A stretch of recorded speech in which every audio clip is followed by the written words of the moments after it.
भगत सिंह कोश्यारी। कोश्यारी उत्तराखंड की सियासत का बच्चा बच्चा इस नाम से वाकिफ है। कोश्यारी का महाराष्ट्र के राज्यपाल पद से इस्तीफा मंजूर हो गया। इसके बाद उत्तराखंड बीजेपी के घर के भीतर एक बार फिर से जबरदस्त हलचल, बेचैनी हो रही है। कोश्यारी की वापसी से बीजेपी के अंदर राजनीतिक भूकंप आने का डर भी सता रहा है। कोश्यारी को इस बात का हमेशा से मलाल रहा कि पार्टी नेतृत्व ने उनको महज 4 महीने ही मुख्यमंत्री का कार्यकाल सौंपा।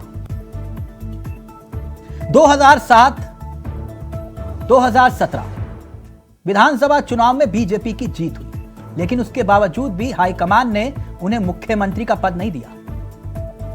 राज्य गठन के समय से ही उत्तराखंड बीजेपी के सत्ता संग्राम में कोश्यारी एक बड़ा चेहरा रहे।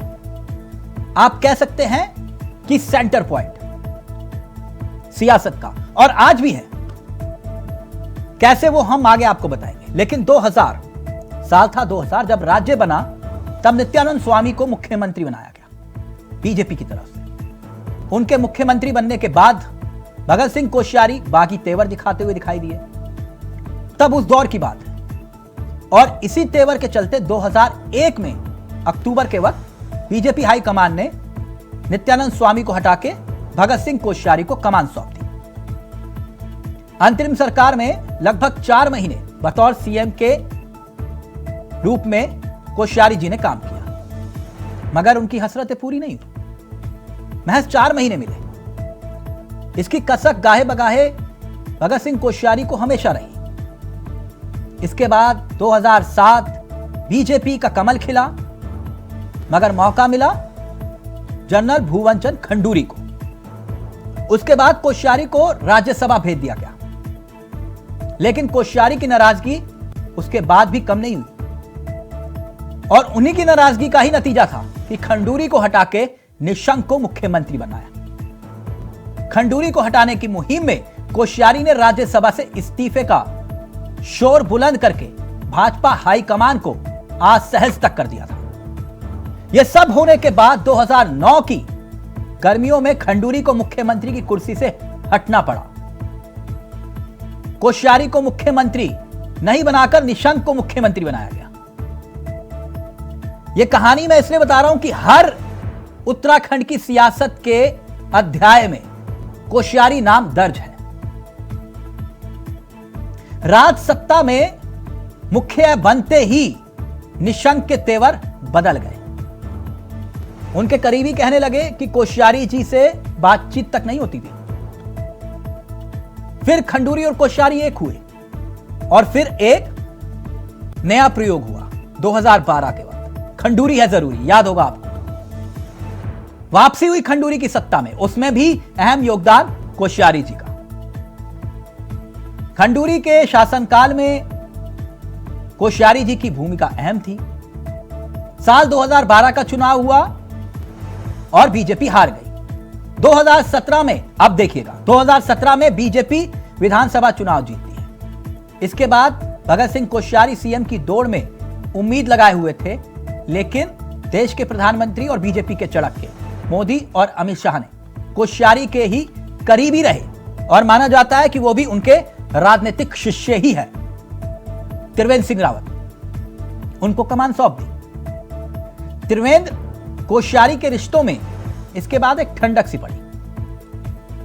मुख्यमंत्री का कार्यकाल त्रिवेंद्र पूरा कर पाते, उससे पहले एक और घटनाक्रम हुआ। अजय भट्ट को पार्टी का अध्यक्ष बना दिया गया, उसमें भी कोश्यारी जी की रजामंदी।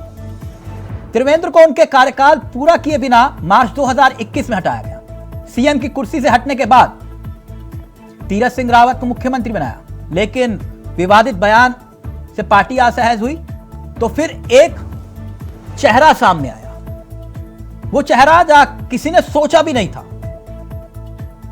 और वो कमान मिली कोश्यारी जी के राजनीतिक शिष्य कहे जाने वाले पुष्कर सिंह धामी को।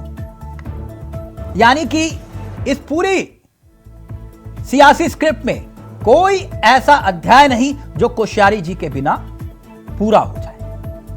अब उनकी एंट्री हो रही है उत्तराखंड में, वाजिब सी बात है, हलचल होगी। आज इसी पर चर्चा करेंगे कि अब कोश्यारी जी की भूमिका क्या रहेगी। पहले ये रिपोर्ट देखिए और फिर सीधा रुख करें अपने मेहमानों की तरफ।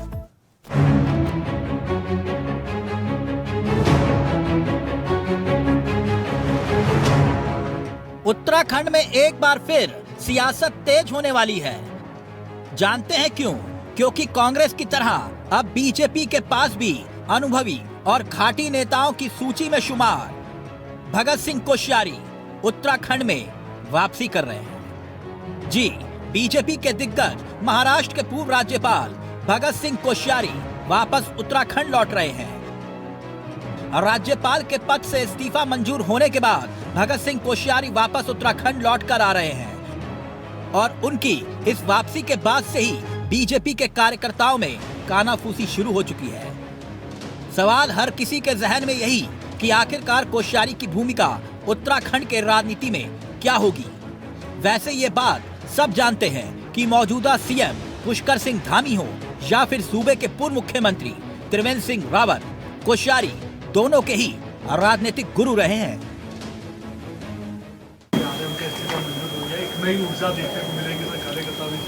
निश्चित रूप से उनका व्यापक अनुभव है, उसका लाभ मिलेगा सबको। भगत सिंह कोश्यारी की वापसी भर की खबरों से ही उत्तराखंड की सियासत हिलोरे मार रही है। भाजपाई गदगद हैं, तो वहीं दूसरी तरफ कांग्रेस अब भी उनके इस्तीफे और उनके राजनीतिक जीवन को लेकर कटाक्ष करते हुए नजर आ रही है। भाजपा में तो एक परिपाटी बन गई है कि 75 वर्ष वालों को जो है अडवाणी जी, मुरली मनोहर जोशी जी, उनकी पंक्ति में खड़ा कर दिया जाएगा। देखिए, भगतदा हमारे बहुत ही वरिष्ठ नेता हैं और आज जितने भी यहाँ पर नेता हैं उन सबको बनाने वाले भगतदा ही हैं। मुझे ही भगतदा ने टिकट दिया था।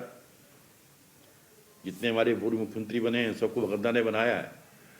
भगतदा की एक खासियत है कि भगतदा कार्यकर्ताओं को हमेशा आगे बढ़ाते हैं, प्रोत्साहित करते हैं और निश्चित कि उनके आने के बाद पार्टी को और मजबूती मिलेगी और ताकत मिलेगी और आने वाले समय में चाहे नगर निगम, नगर पालिका के चुनाव हो, पंचायत के चुनाव हो और 2024 का लोकसभा का चुनाव हो, भारतीय जनता पार्टी जीतेगी और मोदी जी राजनीति के जानकारों की माने तो भगत सिंह कोश्यारी का उत्तराखंड वापस लौट आना भले ही बीजेपी को गुदगुदा रहा हो, लेकिन साथ में बीजेपी संगठन के लिए दुविधा वाला भी रहने वाला है।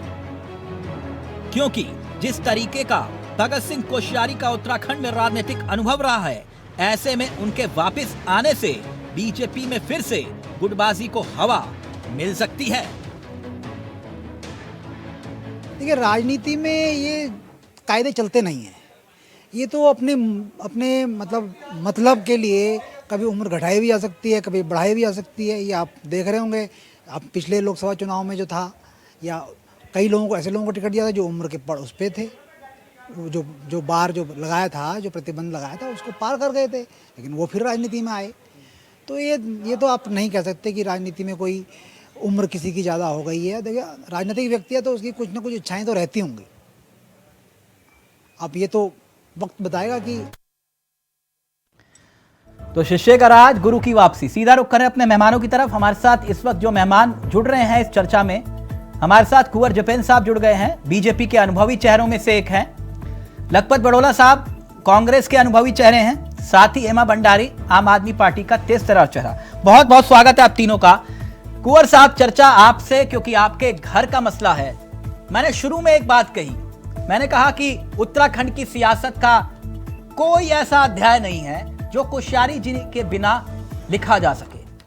और मुझे एक पुरानी गजल नवाज देवबंदी जी की याद आ गई, अगर मैं सही हूं तो। तेरे आने की जब खबर महके, तेरी खुशबू से सारा घर महके।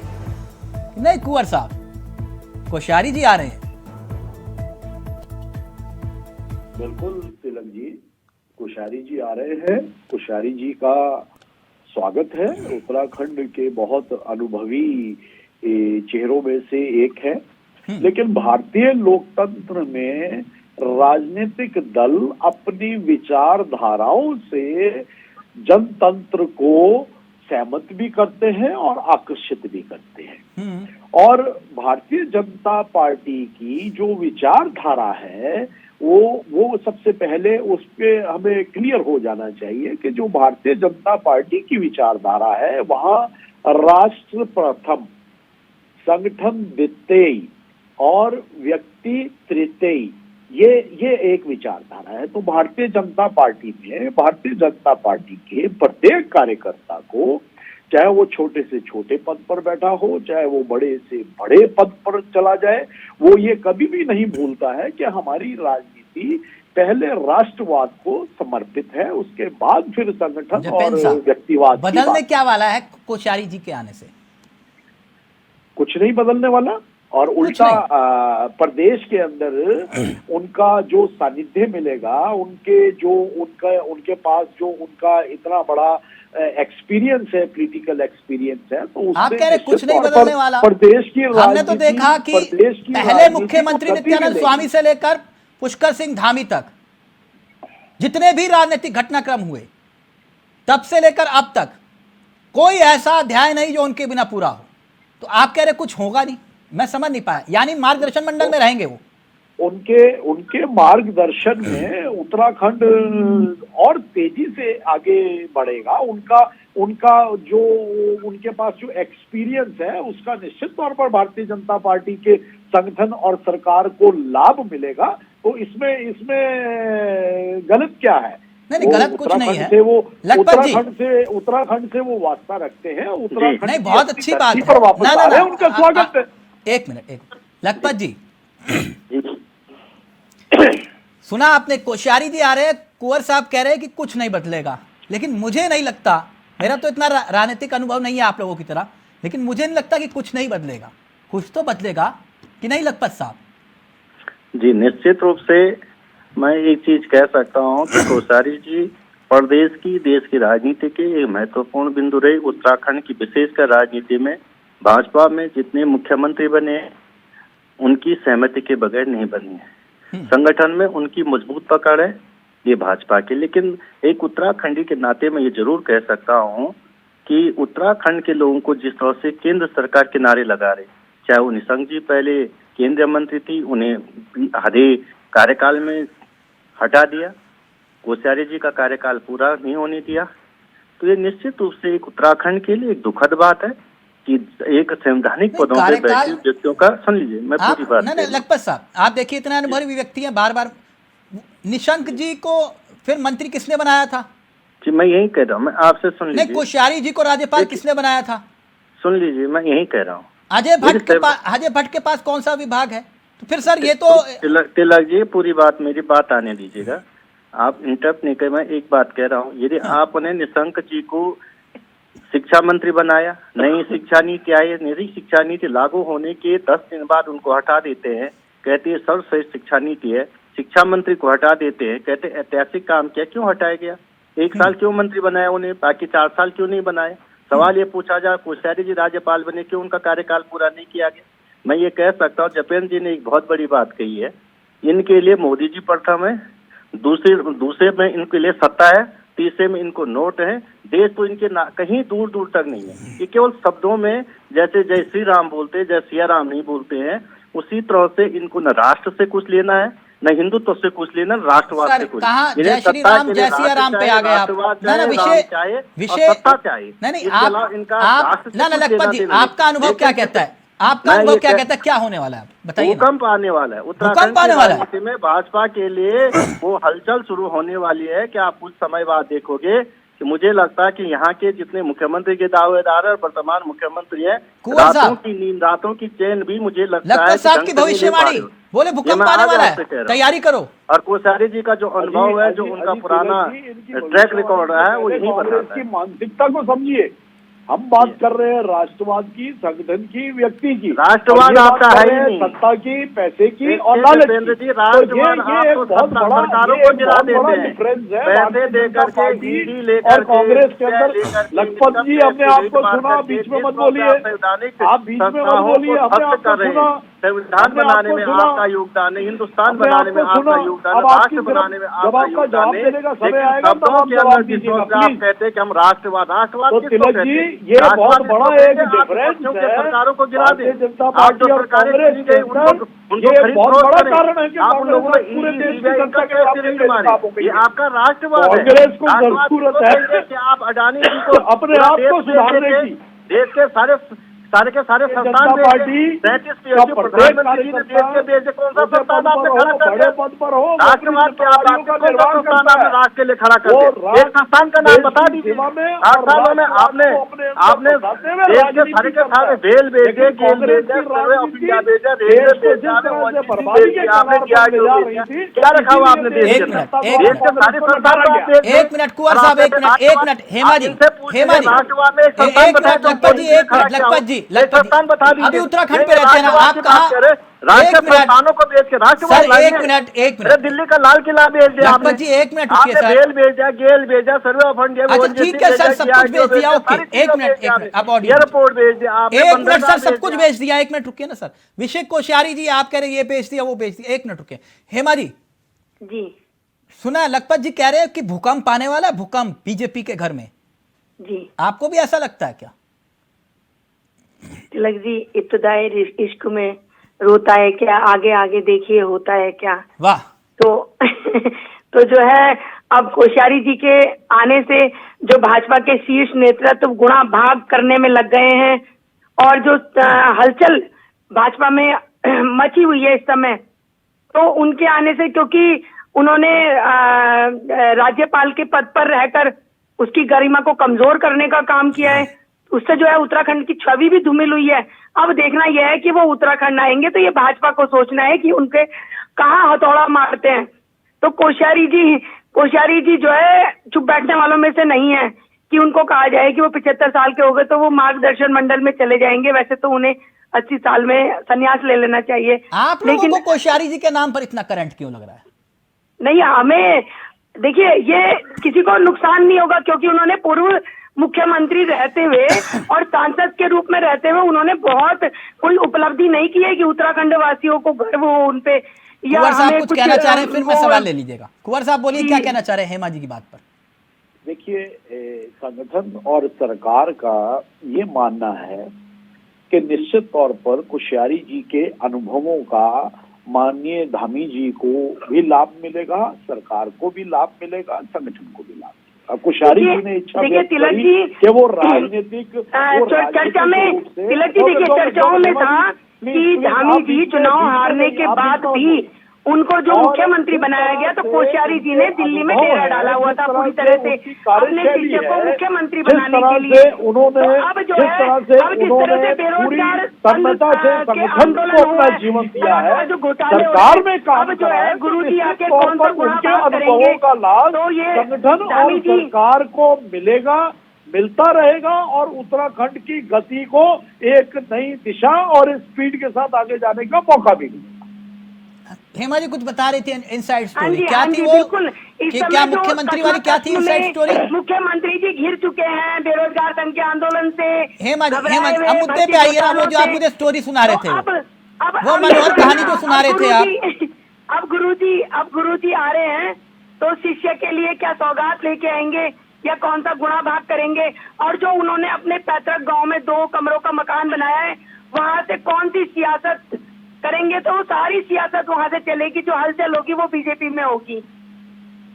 लखपत जी, पहले पूरी आप बात कंप्लीट कर लीजिए, लेकिन इनसाइड स्टोरी जो हेमा जी ने सुनाई कि मुख्यमंत्री ऐसे, फिर वो उसके बाद वो हो गया, फिर वो हो गया, ये मनोहर कहानी का हम सोर्स जानना चाह रहा था, क्योंकि इसका गवाह मैं खुद हूं, इसका गवाह मैं खुद हूं, प्रमाण के साथ मैं आपको दे दूंगा। लेकिन पहले लखपत जी अपनी बात पूरी करेंगे, फिर मैं आ रहा हूं। लखपत जी, जहाँ तक जपेंद्र जी ने कहा कि बार बार राष्ट्रवाद की बात कहते हैं, मैं एक चीज पूछ सकता हूँ कि इनसे पूछ दीजिए कि राष्ट्र की संपत्तियों को बेच के राष्ट्रवाद होता कि आपने देश के अंदर कौन सा संस्थान खड़ा कर दीजिए? 8 साल में एक संस्थान बता दीजिए, केवल एक का नाम बता दीजिए। 37 PSU आपने बेच दिए, खड़ा किया तो बता दीजिए। लखपत जी मुद्दे पर आए। पूरा देश बेचोगे, लखपत राष्ट्रवाद जी, है। लखपत नहीं, जी, मैं आपको पूरा मौका दूंगा।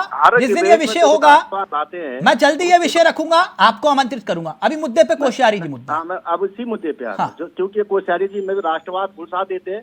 अडानी पे पूछो कि एडनबर्ग की रिपोर्ट आती, ये कहते कि देश और राष्ट्र पे धोखा हो गया। अडानी भ्रष्टाचार लखपत जी, पे आप तो देश कैसे, और राष्ट्र पे लखपत जी आज घोटाला कहाँ होता जा है। रहे हैं आप? ये इनका राज क्या है। विषय है आज, इन्होंने कहाँ लिया। जा रहे हैं आप? यदि आज डिबेट का जो सब्जेक्ट था उसको लेके इन्होंने डिरेल किया है डिबेट को। मैं ये नहीं, डिरेल आपसे मैं बात कर रहा हूँ। कोश्यारी जी आप कह रहे हो अडानी जी, अडानी जी, अडानी जी। मैं कोश्यारी जी बात कर रहा हूँ, आप अडानी जी कह रहे हैं। मैं नहीं कर रहा हूँ। इन्होंने कहा ना, ये बहुत राष्ट्रवाद की बात कहते, इनके लिए अडानी अंबानी राष्ट्र है।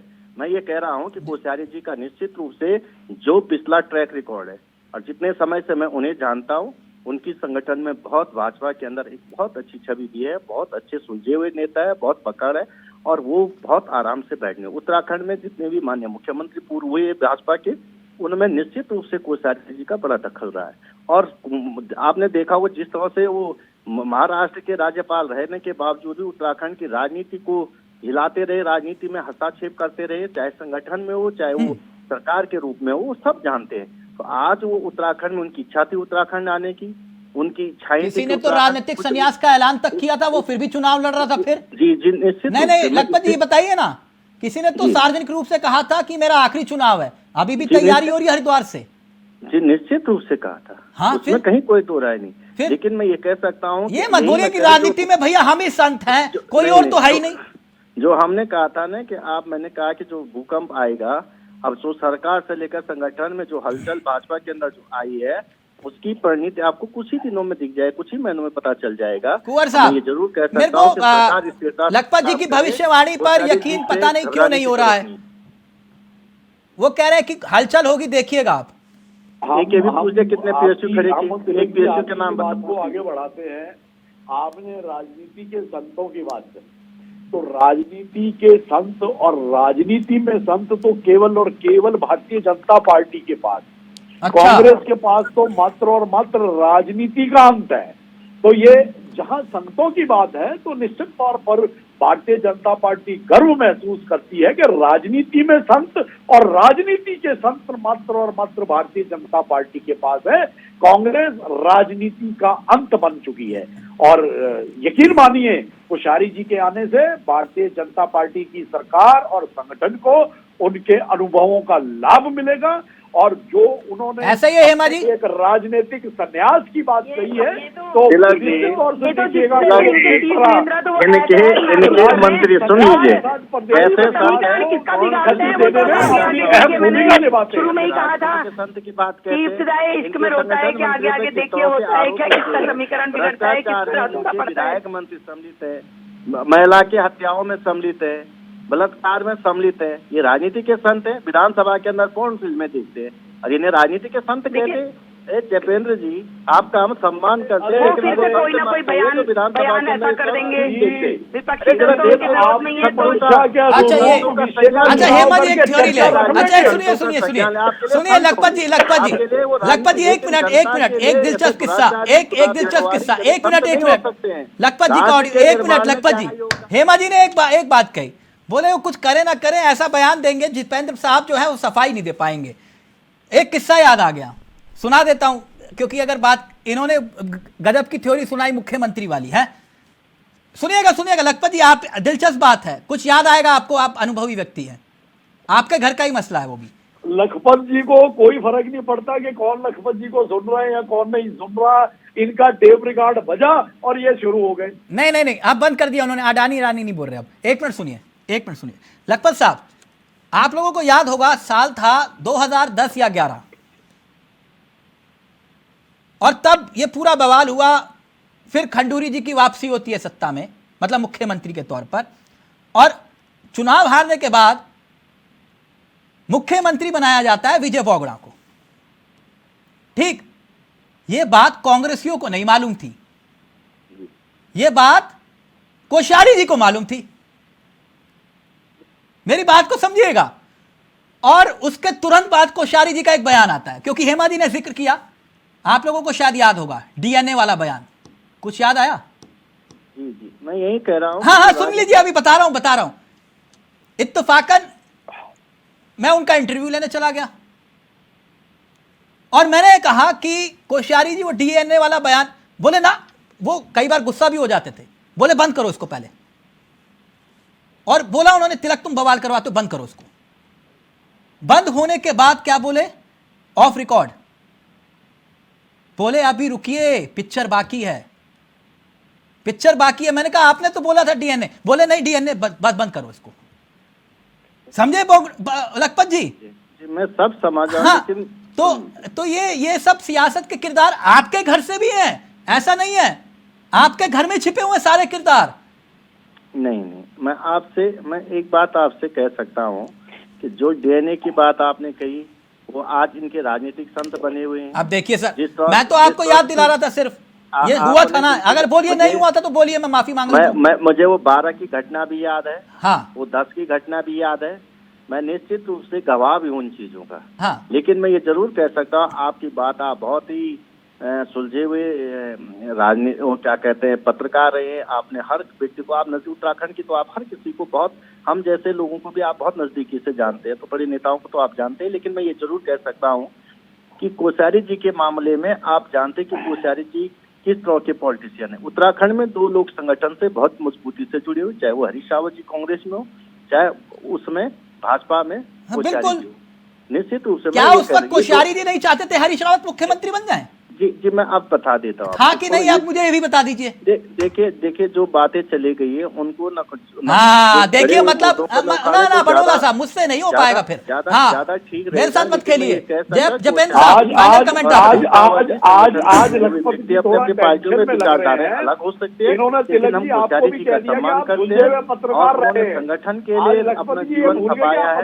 और ये जरूर मैं कह सकता हूँ कि उत्तराखंड से ज्यादा तो निश्चित तौर पर कांग्रेस जन हमारे शांत रहे और शांत रह के अपनी कमियों को और अपनी गलतियों को सुधारने का काम करें। लेनी होगी। और भारतीय जनता पार्टी के अंदर प्रत्येक कार्यकर्ता जो बने हुए है उस दूरी को और मजबूती के साथ अपने एटीट्यूड घुमाने का काम करें। उत्तराखंड में आएंगे, उनके आप समझ लीजिएगा, सरकार को भी मिलेगा, संगठन को भी मिलेगा। ओके, वो कह रहे हैं मार्गदर्शन मंडल में रहकर भी बहुत कुछ करेंगे। एक मिनट, नहीं, वक्त इजाजत नहीं दे रहा, लेकिन ऑन रिकॉर्ड एक बात बता रहा हूं आपको हेमा जी, क्योंकि आपने मुख्यमंत्री बनने का जिक्र किया था, तो बोले कि पता कैसे चलता है कि कौन बन रहा है।